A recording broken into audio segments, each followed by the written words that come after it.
అండి నేను మీ Saritha welcome back to మన cooking and vlogs. Today recipe వచ్చేసి కాకరకాయ కర్రీ అండి.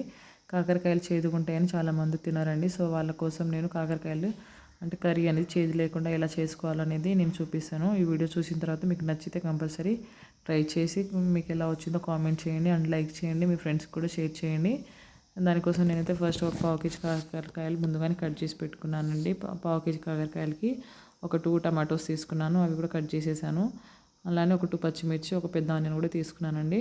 అన్నీ తీసుకొని ముందుగా కట్ చేసి పెట్టుకున్నాను. ఇప్పుడు దానికోసం ఒక గిన్నె స్టవ్ ఆన్ చేసుకొని గిన్నె పెట్టుకోవాలండి. ఇప్పుడు అందులో ఒక 2 టేబుల్ స్పూన్ వరకు ఆయిల్ వేసుకొని పోపు దినుసులు, 2 ఎండుమిర్చి, కరివేపాకు వేసుకోవాలి. తర్వాత అందులో పచ్చిమిర్చి, ఆనియన్ కూడా వేసుకొని ఒకసారి అటు ఇటు కలిపేసి మూత పెట్టేయాలండి. ఇప్పుడు ఆనియన్స్ అనేవి ఇలా మొత్తం ఫ్రై అయిపోయిన తర్వాత ఇప్పుడు ఇందులోకి 1 టేబుల్ స్పూన్ వరకు అయితే అల్లం వెల్లిగడ్డ పేస్ట్ వేసుకోవాలి. సో ఇది వేసుకున్న తర్వాత ఇది కూడా బాగా కలుపుకొని 1 మినిట్ తర్వాత అయితే ఇప్పుడు ఇందులో మనం ముందుగా కట్ చేసి పెట్టుకున్న కాకరకాయలు వేసుకోవాలి. సో కాకరకాయలు వేసుకున్న తర్వాత ఒకసారి మొత్తం కలిపేసి ఇప్పుడు ఇందులో ఒక 1/2 టేబుల్ స్పూన్ వరకు అయితే సాల్ట్ యాడ్ చేసుకోవాలండి. మనం సాల్ట్ యాడ్ చేసుకుంటే ఏంటంటే ముక్కలు అనేవి కొంచెం అంటే తొందరగానే మగ్గిపోతాయి, అలానే కొంచెం టేస్ట్ కూడా బాగుంటుంది. సాల్ట్ అయిపోతే ఏంటంటే అంటే ఫాస్ట్గా మగ్గవు అండ్ ముక్కలు కూడా కొంచెం అంటే సప్పగా అనిపిస్తాయండి, అంత టేస్ట్ ఉండదు. సో ఇలా మధ్య మధ్యలో కలుపుకుంటూ అయితే మనం కాకరకాయల ముక్కలు అనేవి కూడా మొత్తం ఫ్రై చేసుకోవాలి.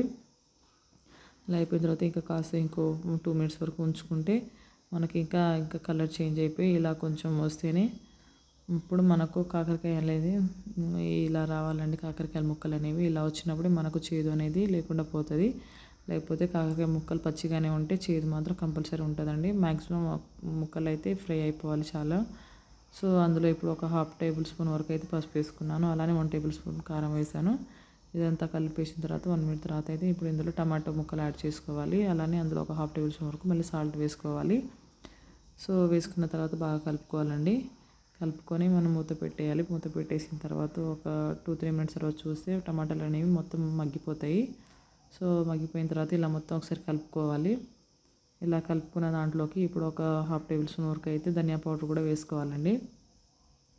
సో ఇది వేసుకున్న తర్వాత కూడా ఒకసారి మళ్ళీ మొత్తం కలపాలి. కలిపేసి ఒకవేళ టమాటాలు ఉడకలేదు అనిపిస్తే మాత్రం కొంచెం వాటర్ పోసుకొని ఉడికించుకోండి, లేకపోతే ఏం అవసరం లేదండి.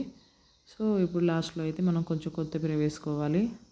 కొత్తిమీర వేసుకొని ఒకసారి మొత్తం కలిపేసి స్టవ్ ఆఫ్ చేసుకోవాలి. అంతే అండి, కాకరకాయ కర్రీ అయితే చాలా బాగుంటుంది. మ్యాక్సిమం అసలు కాకరకాయ కర్రీ ఇష్టపడిన వాళ్ళంటే ఎవరు ఉండరు.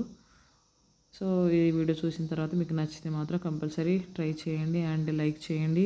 మీ ఫ్రెండ్స్కి కూడా షేర్ చేయండి. Thanks for watching.